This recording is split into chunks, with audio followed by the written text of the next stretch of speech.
Your morning routine is probably built on a lie, not a small one. A fundamental one, the kind that's been sold to you by productivity gurus, wellness influencers, and motivational accounts that have never actually studied what high performers do before 9 a.m. Here's what most people believe. The secret is doing more. Wake up at 5, cold shower, gym, meditate, journal, read before sunrise, grind before the world wakes up. Here's what the research actually says. The single most powerful morning habit has nothing to do with discipline, hustle, or suffering through an ice bath. It's 5 to 10 minutes of intentional mental rehearsal, specifically writing out your most important goal as if it's already done. A 2019 study out of Dominican University found that people who wrote their goals down and reviewed them daily were 42% more likely to achieve them than those who didn't. Not slightly more likely. 42%. That's not motivational fluff. That's a measurable gap between people who feel stuck and people who aren't. By the end of this video, you'll know exactly why this works, what most people get wrong about it, and how to do it in a way that actually changes your brain, starting tomorrow morning. I'm not going to sugarcoat this. Most morning routines are performance, things people do so they feel productive before the real work starts. This isn't about performing, it's about priming. There's a difference, and once you see it, you can't unsee it. Well, here are 5 things the most effective people do around this one habit, and why each one rewires how your day actually goes. 1. Write it down. Every single morning. Most people set goals once, and then live hoping they'll remember them. They set a goal in January, maybe put it on a vision board, and then let life bury it under meetings, notifications, and whatever crisis shows up by Tuesday.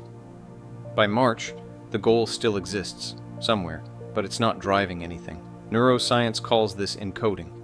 When you write something by hand, your brain processes it through the reticular activating system, the filter that decides what your mind pays attention to throughout the day.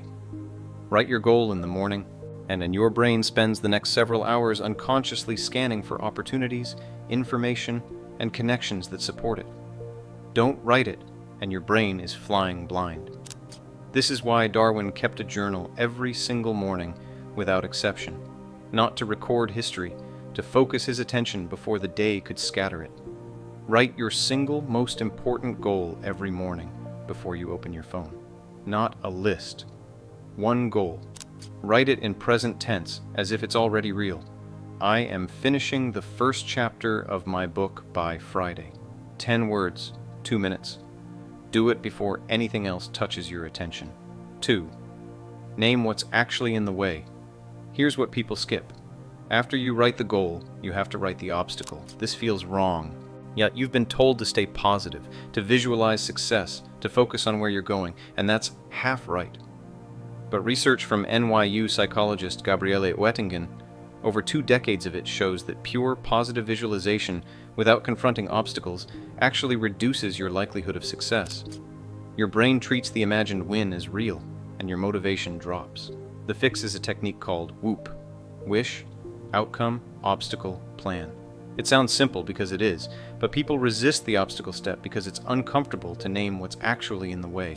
Spend 2 minutes writing the one thing most likely to stop you today. Not a list, the one thing.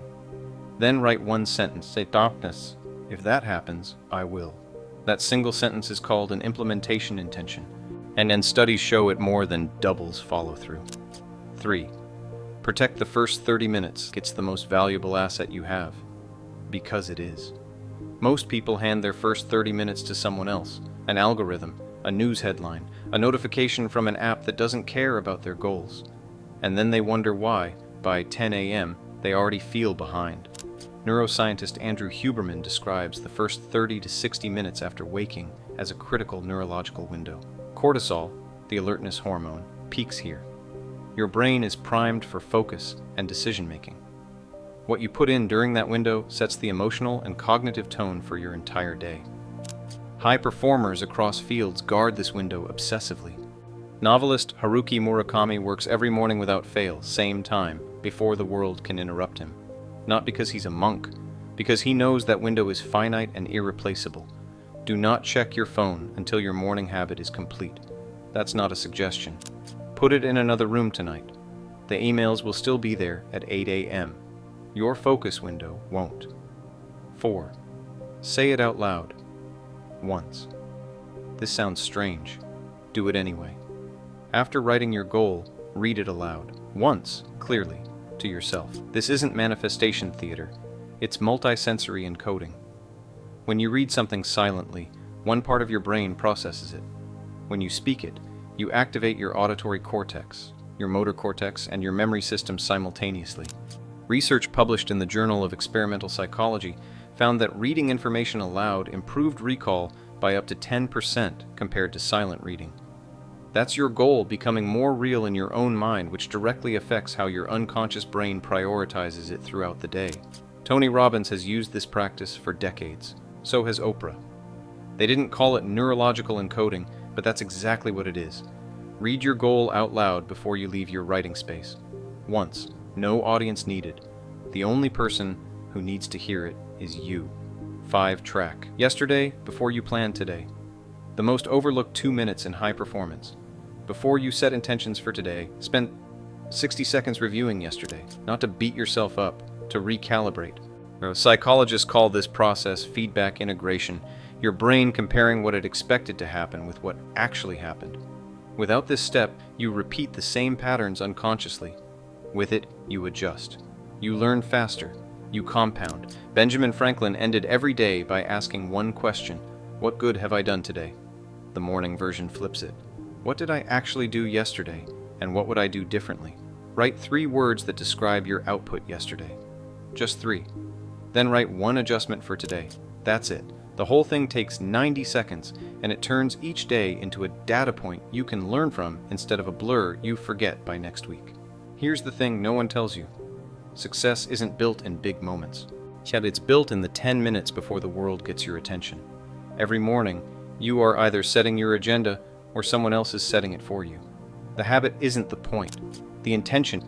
And intention is a skill, one you practice daily until it becomes identity. Write your one goal down every morning before your phone. Name the obstacle and write the plan. Guard your first 30 minutes. Say your goal out loud once. And review yesterday in 60 seconds before you start today. 5 moves, less than 10 minutes total. The difference between the life you have and the life you want isn't talent. It's what you do in the first 10 minutes of the day before the noise begins. If this reframed how you think about your mornings, save this video. You'll want to come back to it. Subscribe if you want more content built on actual research, not recycled motivation. And drop a comment below. What's the one goal you're going to write down tomorrow morning? I read every single one.